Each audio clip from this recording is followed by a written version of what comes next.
Halo, selamat malam, Hasan. Halo. Halo Selamat Sal, malam. Halo Mas. Mas apa ya Ya, Mas Solis? Pel, kali ini kita ngobrol sama siapa, Pel? ngobrol sama orang yang spesial nih karena jauh sekali lokasinya, Lis. Iya, Jadi kita ngobrol sama teman kita nih yang sekarang sedang bekerja di negeri Paman Sam. Wah, iya. Di mana jadi sih? dia Ya, di Houston. Oh, di Houston. Iya. di Houston. Itu sebelahnya condet dikit lah, Lis. Udah berapa lama? Hampir 2 tahun ya? 3 sekarang, nggak Oh, udah kerasa 3 ya. tahun ya? 3 Udah tahun 3 ya? tahun. Heeh. Oke. Terakhir, I- jadi Sausan ini kan dia geologis nih, Lis. Buat teman-teman podcast kita juga yang belum kenal Sausan, dia adalah dulu. seorang dulunya geologis, sekarang ya nanti Iya. kita tanya ya. Iya, Siap, nanti Kita tahu kan kita dia bongkar. geologis nih. Geologis lebih muda dari gua. Sudah berkeluarga. Setahun lebih muda dan- dari aku, Pel. Oh iya. Oh iya, ya berarti Iya. muda sekali ya. Oh, Dan dia juga podcaster juga. Jadi dia Oh, punya iya. podcast namanya Blak-Blakan. Jadi buat teman-teman yang pengen kenal lebih dekat sama Sausan, bisa langsung ke podcastnya nanti. Ada Nah, YouTube kalau channelnya sekarang, juga dia. ya, jadi Sausan sekarang udah merambah ke berbagai macam media ternyata ya. Jadi, oh iya. Sampai lupa. Oh iya, betul. Lagi sibuk jadi ini baru 2 episode di YouTube gitu, Mas. Oke. Intinya sih kita malam ini pengen ngobrol banyak dua Sausan terkait Siap. kabarnya di sana seperti apa, dan nanti kita juga ada perwakilan netizen juga yang mau tanya-tanya, nitip pertanyaan, kita langsung hadirkan di sini. Jadi sekarang Holis, ada yang mau ditanyakan duluan ke Sausan? Ya, gimana kerjaan di tengah pandemi corona ini? So, kerjaan kantor. Iya, memang ya kantor. Ini pertama saya ceritain dulu kerjaannya atau gimana, Mas? Tapi Boleh. memang kerja sih tidak berkurang. Karena iya, jadi work from home, nggak work from home, kayak malah kalau menurut saya work from home jadi lebih banyak ya, karena nggak banyak meeting, nggak banyak ngobrol. Jadi, tapi kerjaan tetap banyak. Tapi alhamdulillah sudah sebulan sih kami work from home dari awal Maret. Waktu pertama Houston itu, jadi waktu Indonesia kasusnya masih, aku ingat jubirnya ya, ngumumin 10 waktu itu ya. Yang masih dihitung satu-satu, kasus 1, kasus 2. Nah itu di tempat aku udah puluhan waktu itu. Habis itu seminggu setelah itu, Houston udah declare emergency, karena udah ada local transmission, sekolah tutup, itu kira-kira 2 mingguan sebelum Jakarta. Jadi sekarang sih udah stay in order, jadi memang nggak boleh keluar kecuali kebutuhan esensial. Mungkin nanti bisa di stop polisi, harus ngasih surat segala macam. Jadi aku nggak pernah keluar udah seminggu. Kalau belanja makanan masih boleh tapi kan ya? Boleh, cuman aku takut sih. Jadi delivery biasa ya, ada delivery. Begitu, delivery masih bisa ya? Bisa delivery essential worker. Jadi hari ini kalau nggak salah istilah. di Amerika kan tingkat kematiannya kasusnya juga paling tinggi ya? Iya, betul. Di New York sih terutama. Ya? Di New York itu ya? Parah sih. Kasihan deh. Oke. Sau, kalau kita di Jakarta sekarang kan work from home-nya baru pertengahan Maret kemarin ya, atau akhir Maret lah. Dan itu sampai April. Dan Sausan sendiri, buat teman-teman tadi aku lupa jelasin, dia bekerja di salah satu services oil company di kantor pusatnya di Houston sana. Kalau kantor-kantor perusahaan migas di sini sih rata-rata juga gitu, work from home, ngikutin anjuran pemerintah. Nah, kalau di sana sendiri seperti apa pekerjaannya? Apakah sudah lama work from home dan sampai kapan kira-kira? Oke. Siap, Mas. Jadi kalau di kantorku memang ada bisa dibagi 2 orangnya. Orang global yang harus support atau berhubungan sama global. Jadi kalau di tempat aku dibagi region gitu, ada global, North America, Latin America, Europe, Sub-Saharan Africa, Middle East, North Africa, sama Asia Pac. Nah, yang di Houston itu kalau nggak dia orang global, itu orang North America. Nah, kalau yang North America emang agak repot, Mas. Karena kan mereka kerjaannya harus ketemu klien, harus rapat-rapat lokal gitu. Nah, kalau aku kebetulan aku global. Aku di global R&D di bagian software-nya. Jadi, kalau di tempatku itu memang kan departemennya macam-macam. Aku kebetulan dari awal di bagian software-nya, posisiku sekarang sebagai product manager. Jadi kerjaanku itu bikin software. Bikin software. Iya. Itu dari tahun lalu sebenarnya. Aku pindah dari technical marketing. Itu panjang ceritanya. Tapi intinya kalau buat aku sih nggak ngaruh banget. Karena pun tiap hari sebelum pandemi, aku biasanya 1 atau 2 hari pasti work from home. Karena jadwal kerjaku itu aneh. Anehnya adalah, jadi aku tuh punya tim developer buat software-nya sama tim yang QA analis, kayak gitu-gitu, DevOps. Nah, mereka itu nggak di Houston, setengah ada di China, di Beijing, setengah ada di Pakistan sama India. Jadi aku sebenarnya waktu itu bulan Januari, begitu aku sekitar beberapa bulan setelah aku jadi product manager, harusnya aku terbang ke Beijing buat ketemu timku. Gak jadi. Jadi sampai sekarang aku kerja sama orang, belum pernah ketemu muka sama sekali, dan aku harus kerja, biasanya aku start kerja tuh jam 10-11 pagi, tergantung bangunnya jam berapa, habis subuh. Terus aku kerja sampai midnight, sampai jam 12 malam, biar overlap sama Asia. Jadi, jadi emang aku kerja telat kayak gitu.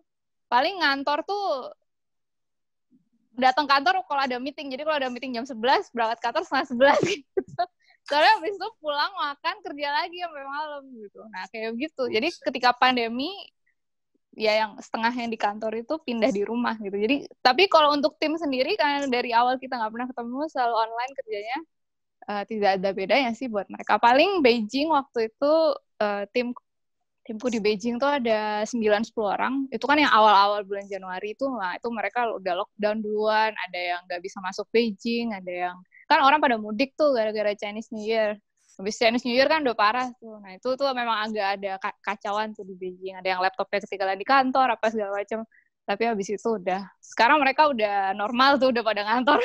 Kita sekarang yang ngomong. Jadi lucu deh, lihat tiga negara. Kebalikannya sekarang ya. Iya. Tapi keren sih, di era sekarang ternyata bekerja beda negara itu sangat memungkinkan ternyata ya. Betul. Dan ini Sal, kalau kondisi bisnis migas sendiri, terutama ya perusahaan-perusahaan migas yang di sana kan rata-rata pusatnya perusahaan minyak dunia kan di Amerika sana. Kalau di Indonesia sendiri kan, kalau kita lihat berita-berita di TV ya udah mulai banyak PHK di industri, di mall-mall Ramayana kemarin gitu yang ada beritanya. Terus kalau perusahaan migas kita sendiri sih belum dengar ya ada yang lay off di perusahaan migas. Cuma memang beberapa company yang aku dengar udah mulai ada yang namanya apa tuh istilahnya unpaid leave yang wajib diambil gitu kan. Jadi yang harusnya Senin sampai Jumat ngantor, salah satu harinya harus dipaksa off lah gitu kan. Kompensasinya tentu bukan kompensasi, tapi implikasinya tentu gaji berkurang gara-gara itu. Nah, kalau di Amerika sendiri, apakah pandemi ini berpengaruh besar atau berpengaruh sedikit atau nggak berpengaruh terhadap bisnisnya? That's a good question, Mas. Jadi sebenarnya banget, parah banget. Jujur parah banget. Sebenarnya dari tahun lalu, Amerika itu kan sebenarnya sebelum ada shale boom itu, kita pretty much kalau nggak Gulf of Mexico yang offshore, itu lapangan-lapangan tertentu yang onshore, yang konvensional. Tapi itu jumlahnya nggak banyak. Jadi kalau waktu zaman, shale boom kan sekitar 16-17 ya. Itu kan sebelum itu Amerika yang perang macam-macam itulah, yang buat kepentingan oil. Tapi sekarang karena Amerika eksportir, Dan eksporternya itu karena shale. Nah, masalahnya shale itu memang udah bermasalah sejak tahun 2018. Sejak tahun lalu sebelum corona ini terjadi. Nah, masalahnya adalah memang banyak. Tapi pertama kepercayaan pasar terhadap shale itu turun drastis. Jadi waktu itu sempat ada hit piece dari Wall Street Journal tentang bagaimana forecasting oil production, shale production itu ternyata off banget dari yang ditunjukkan gitu. Nah, masalahnya memang Amerika kan perusahaannya bayangkan kalau nggak go public ya di trading di list, nah itu sumber modalnya kalau nggak pakai investor lokal gitu kan, atau kadang-kadang internasional juga. Ini memang daerah yang kalau dibandingkan Indonesia tuh jauh-jauh pasar bebas gitu kalau di Amerika. Kalau di Indonesia kan memang banyak peraturan-peraturan yang menjaga gitulah. Tapi kalau di Amerika memang negara pasar bebas. Jadi waktu investor mulai nggak percaya tentang return of investment-nya, nah itu capital mulai dry. Sorry, aku potong di sini. Tadi siap. Buat teman-teman juga yang disampaikan Sausan kan terkait shale itu kan memang itu teknologinya Amerika yang ternyata bisa memproduksikan minyak dari batuan yang selama ini nggak pernah dianggap sebagai reservoir gitu kan. Dan itu membuat produksi Amerika jadi besar sekali dan diekspor. Nah, yang aku penasaran tadi adalah investor jadi nggak percaya terhadap return dari shale. Apakah performance-nya shale ini yang diasumsikan bisa berproduksi sekian juta barrel per hari ternyata cuma bisa setengahnya, atau ternyata investasi yang dianggap murah ternyata mahal sehingga tidak sesuai yang dijanjikan. Itu yang membuat investor tidak percaya itu apa ya, Sal? Itu lebih ke arah forecast-nya. Ternyata memang shale itu dibandingkan kalau unkonvensional kan forecast-nya stabil, agak panjang gitu, ya. Mungkin 10 tahun, 30 tahun. Karena reservoirnya memang sand yang gede. Nah, sedangkan shale itu karena kita harus frack, harus di fracture batu yang memang keras dan pori-porinya nggak ada, kedap, harus kita hydraulic fracture, kita dinamit lah istilahnya gitu buat bikin. Nah, itu pertama itu capital intensif kan. Yang kedua, karena seperti itu biasanya shale well itu awal-awal produksinya gede banget gitu, waktu awal-awal. Tapi habis itu kalau misalnya nggak hati-hati produksinya itu bisa keplak itu fracture yang kita bikin. Jadinya nggak, well-nya bisa mati. Ada banyak masalah. Jadi waktu itu lagi rame frack hit segala macam. Nah, sedangkan yang investor kan tidak semua geologis, tidak semua production engineer yang dikasih sama orang. Mungkin bisa di-link, nanti aku kirim hit piece-nya Wall Street Journal yang cukup heboh waktu itu, bahwa kurva yang bilang, waktu itu dia bilang, kurva yang bilang, oh ini nanti return-nya dalam 2 tahun jadi segini. Itu kan yang dipercaya investor kan begitu. Ternyata dari data-data sumur yang sudah mulai banyak di tahun 2018, gitu kan, karena boomingnya kan 2 tahun lalu 2016, itu terlihat bahwa sebenarnya forecast-nya itu super optimis gitu. Nah, jadi jadi waktu itu sudah mulai turun. Jadi yang dijanjikan tuh apa? Kalau bermasalah itu shale oilnya. Iya. Ya intinya yang dijanjikan itu ternyata terlalu indah gitu ya. Aktualnya lebih challenging. Oke, lompat ke masalah ini tadi, Sal.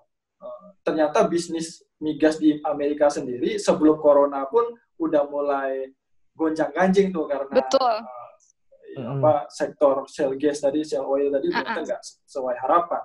Ya. Ditambah corona, jadi seperti apa sekarang? Wah, memang sudah hancur-hancuran itu. Jadi waktu sebelum corona pun saham-saham, kalau dilihat tuh saham-saham perusahaan yang operationnya banyak di shale itu turun drastis. Mungkin yang asetnya di Gulf of Mexico yang offshore nggak terlalu kena waktu itu kan. Tapi yang shale itu sudah drastis, kena corona, udah habis itu Saudi sama Rusia berantem. Itu sudah unprecedented. Jadi sebenarnya kalau tentang workernya sendiri, aku pun kena. Jadi tadi aku udah cerita kelas Alvel. Oh ya. Iya, jadi aku kerja di bisa dicek itu ada beritanya udah diumumin sejak tanggal 18 Maret. Waktu itu pengumumannya waktu ulang tahunku. Waduh. Sakit ya. Iya. Jadi kalau di Amerika itu ada 2 sistem. Kalau nggak ketiga lah, ada fire kan dipecat ya. Layoff tuh berarti dipecat bukan karena performance, tapi memang karena hal-hal lain. Yang ketiga furlough itu kayak cuti wajib ya namanya kalau di Indo ya. Nah kalau cuti paksa ya gitu. Nah itu aku kena yang ketiga. Itu satu kantor, 3.500 orang di kantor aku, di kantor pusat. Itu jadwalnya gantian, jadi 1 minggu on, 1 minggu off. Waktu off nggak boleh kerja sama sekali, karena kalau kerja 5 menit aja, itu perusahaan harus bayar untuk 1 hari. Itu peraturan dari pemerintah. Oke. Itu semuanya tuh 3.500 karyawan itu? Iya, satu kantor. Kecuali beberapa kayak ada yang di exception itu misalnya yang cloud, yang ngurusi operation cloud buat yang lagi klien-klien lagi work from home itu full karena kan memang. Tapi mostly even bos-bos itu bosku juga itu kena juga sedikit sekali yang exception ya. Yang berat lah zaman. Ya, kita juga ini ya berharap kondisinya tidak terlalu berlarut-larut kayak gini. Kalau dari perusahaan Sausan sendiri atau ya bisnis yang sekitar sana, apakah ada semacam perjanjian gitu kan bahwa ketika ini pandemi berakhir maka kondisi akan kita jadikan normal kembali, sehingga memberikan harapan juga buat dan semangat buat karyawannya, itu ada nggak sih, Sal?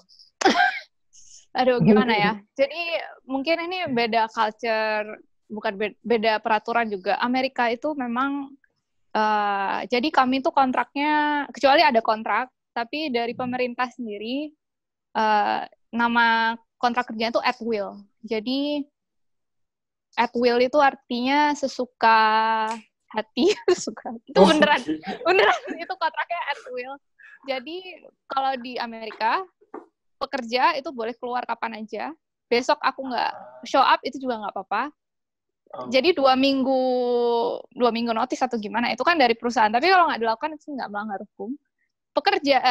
Employer itu bisa memecat kapan aja tanpa alasan apapun kecuali diskriminasi. Jadi kalau diskriminasi karena rasis SARA itu nggak boleh.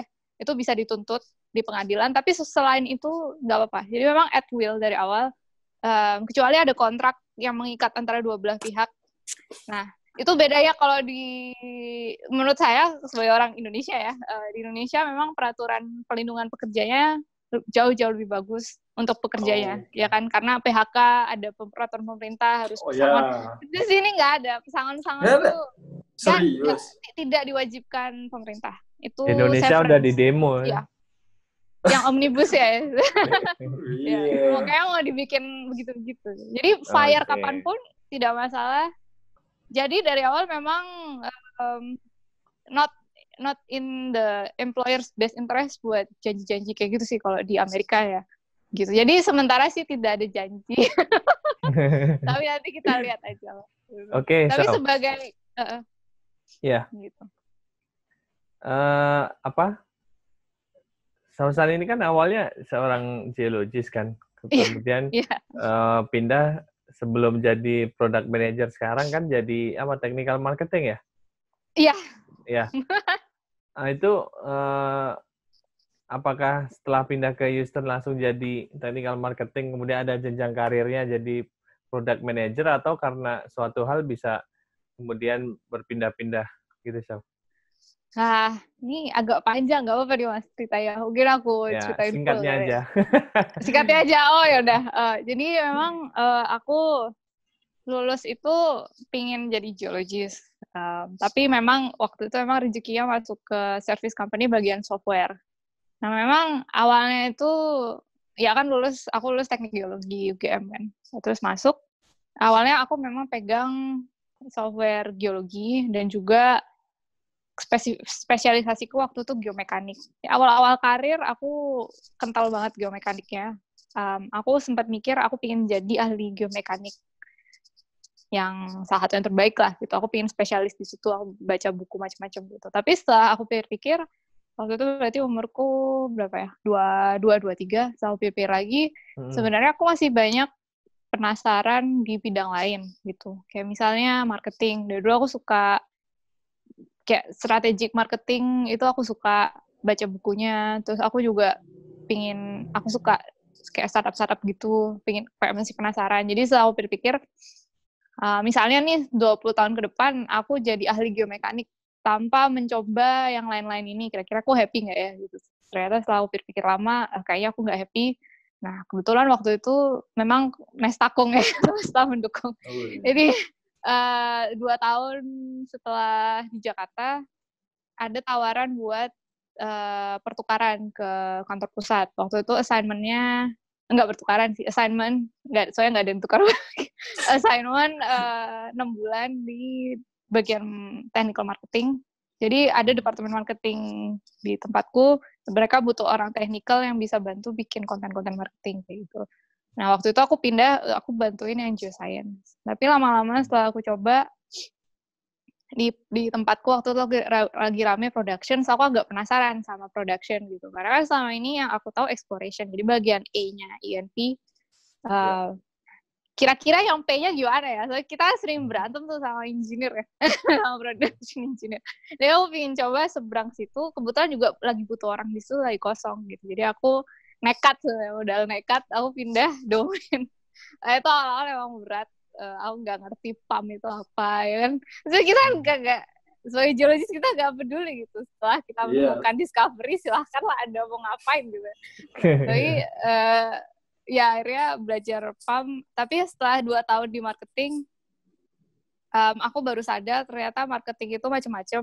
Yang aku pingin itu sebenarnya marketing di awal. Jadi waktu pembuatan produk itu sendiri, mau buat produk yang kayak gimana. Sedangkan kalau di tempatku waktu itu marketing itu di akhir. Jadi marketing setelah produknya udah jadi, gimana memasarkannya. Jadi nggak terlalu lebih ke tactical gitu, nggak terlalu strategik. Nah, ternyata kalau di tempatku yang membangun produk dari awal, yang menentukan strategi produk, nah itu di product management. Nah, jadi waktu itu setelah 2 tahun, aku pindah ke product management. Gitu. Ada orang, jadi dulu karena waktu aku marketing aku sering bantuin product manager, ada satu yang akhirnya bantuin aku pindah ke product manager, product management sampai sekarang kayak gitu. Dan ternyata asik ya. Asik ya? Asik ya. Gue butuh dengar komen asik kayak gitu soalnya Sal. Karena kalau gue pribadi, gue melihat pilihan yang lu ambil itu akan gue ambil juga kalau ada di posisi itu ya, karena untuk zaman sekarang menurut gue sih akan lebih mudah survive ketika portofolio pribadi kita itu lebih kaya menurut gue dibanding hanya fokus di satu bidang jadi spesialis gitu. Tapi ketika ada bidang ilmu lain kayak Holly sekarang S2-nya apa coba? Ilmu komunikasi kali ya? Iya, keren banget. Pas banget punya podcast ya. Jadi ya mungkin perspektif orang beda-beda ya. Tapi kalau gue pribadi lebih suka perspektif yang luas tadi. Kayak pilihan yang diambil tadi menurut gue bagus. Dan ketika lu bilang itu asik, ya semakin yakin kita untuk meniru apa yang Sausan kerjakan. Itu. Dulu kita mikirnya Sausan bakal jadi salah satu ahli geomekanik di Indonesia lah ya. Yang saya kira juga begitu. Berarti sekarang software yang dibikin sendiri tuh apa so? Ada spesifik apa semua software? Nah, ini memang menarik. Jadi awalnya memang bahkan justru jadi kan aku sudah pindah dari geoscience ke production. Sekarang aku pindah ke data management. Jadi data layer-nya, dan sekarang nambah data layer. Waktu itu memang data layer untuk production, tapi sekarang data layer buat reservoir simulation juga gitu. Jadi kalau di tempatku software kan banyak ya. Aduh, aku nggak ngitung, tapi mungkin ada puluhan deh. Nah, itu kalau pembuatannya dan maintenance-nya itu dibagi berdasarkan domain. Jadi ada drilling, production, economics, reservoir, geoscience, geofisik, macam-macam gitu kan. Nah, kalau di grupku itu grup digabung 3, production, reservoir, economics. Aku masuk tim production. Nah, di tim production itu ada 3, ada bosnya, 1 yang bos production, terus 3 product manager. Aku pegang production surveillance. Jadi production surveillance itu production bagian data sampai visualisasi data. Seperti itu. Kira-kira begitu. Diagnostik juga.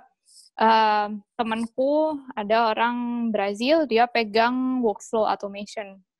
Jadi kalau workflow automation tuh untuk otomasi workflow production, misal forecasting di automate atau apa di automate. Nah, itu tuh kerjaan dia buat bikin barangnya. Nah, temanku satu lagi itu orang Rusia tapi di Kanada, dia pegang engineering. Jadi dia pegang science-nya. Jadi dia yang research dan bikin algoritma fracturing modeling, yang modeling gitu yang buat production itu dia. Jadi pembagian kita seperti itu. Nah, jadi aku pegang ada 2, sebenarnya ada 4 barang, tapi ada 4 software. Tapi bisa dibagi 2. Yang 1 data management, yang 3 itu surveillance. Surveillance itu visualisasi, alokasi sama ya mostly visualisasi. Gitu. Di 2 ini. Iya.